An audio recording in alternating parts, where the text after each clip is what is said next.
Hi guys, I would like to show you how easy it is to update EasyOS to a new version. We are currently running version 7.4.1. That's what you're seeing right now on the screen. Now, there are two ways to do it. One way is to download the drive image file. This was what I downloaded before. I downloaded the drive image file 7.4.1, and here I have downloaded the drive image file from the internet, version 7.4.2. Now, it is big, of course. Each one of these is 1 gigabyte, slightly over 1 gigabyte, so it's a big download. What we can do, this is one way of doing it, you can download this new drive image file and open it up. Now, if you do that, we do it just by clicking. Click on it, and it asks you a question. The partitions in the drive image file may be mounted read-only or read-write. Warning, read-write will alter the checksum of the image file, even if you do not change anything. So we'll do read-only. We're not going to write to it, we just want to read it. So read-only, and here we go. Now remember, the drive image file has two partitions.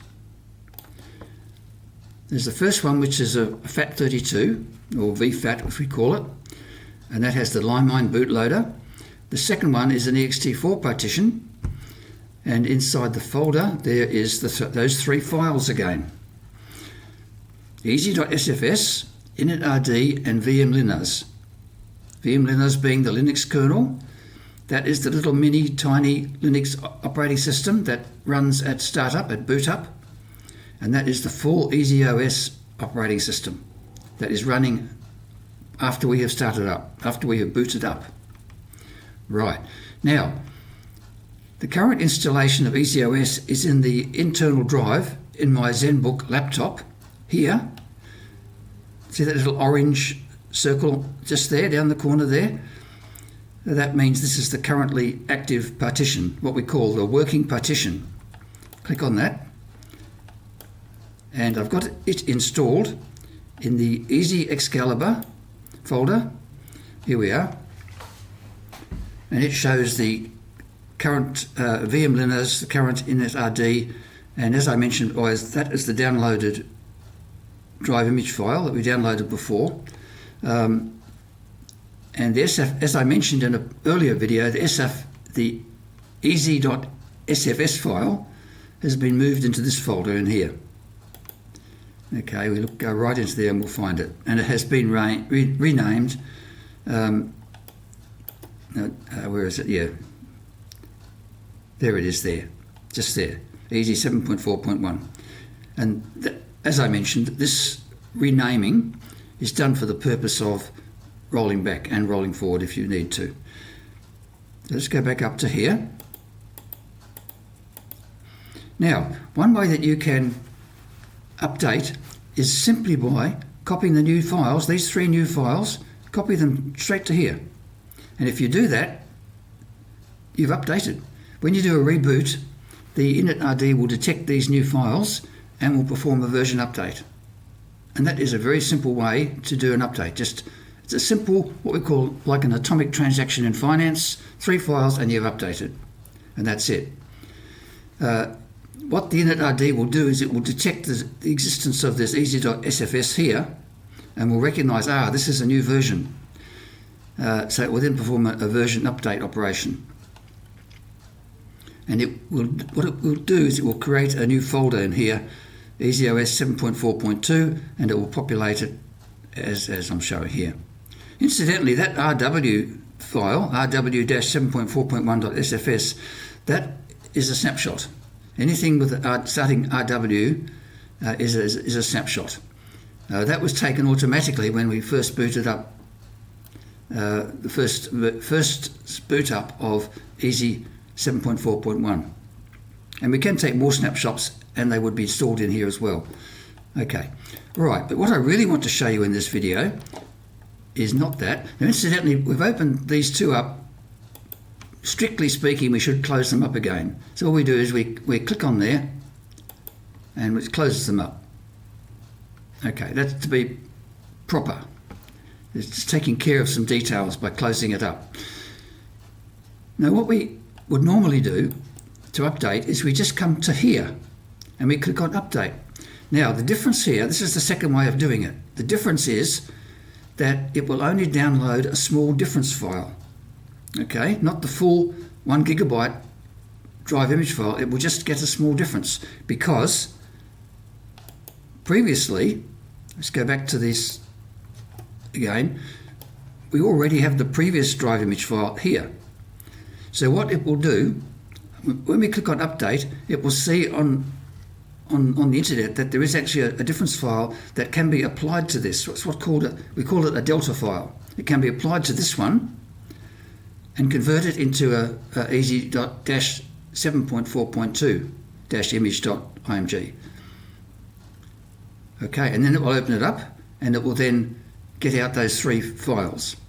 So let's do that. Let's just go to here, update.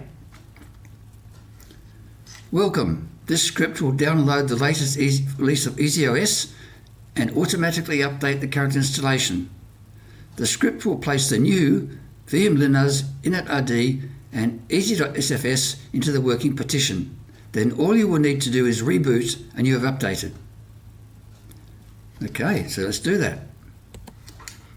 It's doing a check on the internet and there we go. It has determined that the latest online version is 7.4.2.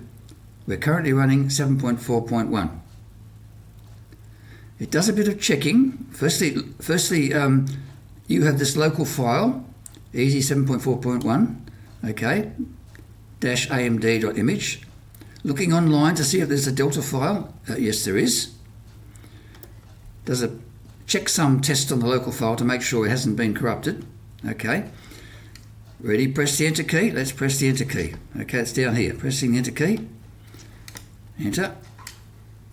And now look at the size of the download. Top corner there, it's 126 megabytes. Okay. Now we're downloading from a biblio.org, which can be slow sometimes, but it's not doing too bad. Okay, 126 megabytes. So that is a much smaller download than having to download the entire. And notice the name of the file. It's called ending with .delta. Okay. Now, there's one more question it's asking about. Or one thing I'll point out there. Okay, so it's generated the new drive image file. Okay, then it's asking about the DevX SFS. Now, I haven't spoken about the DevX yet. That's a very interesting, fascinating topic. That's a special SFS file that we use for development, for compiling and so on, accessing Git and all sorts of things. That's of great interest and very powerful. But I don't want to talk too much about that because it's just going off on a tangent. But we can update that as well. There's a different DevX SFS file for each version as well. Okay, so enter to update to the latest DevX SFS file, and we'll do that. Okay, all right, it's looked at, there is a Delta file online. Okay, enter key. And that's very small. That's only like 6 megabytes, I think.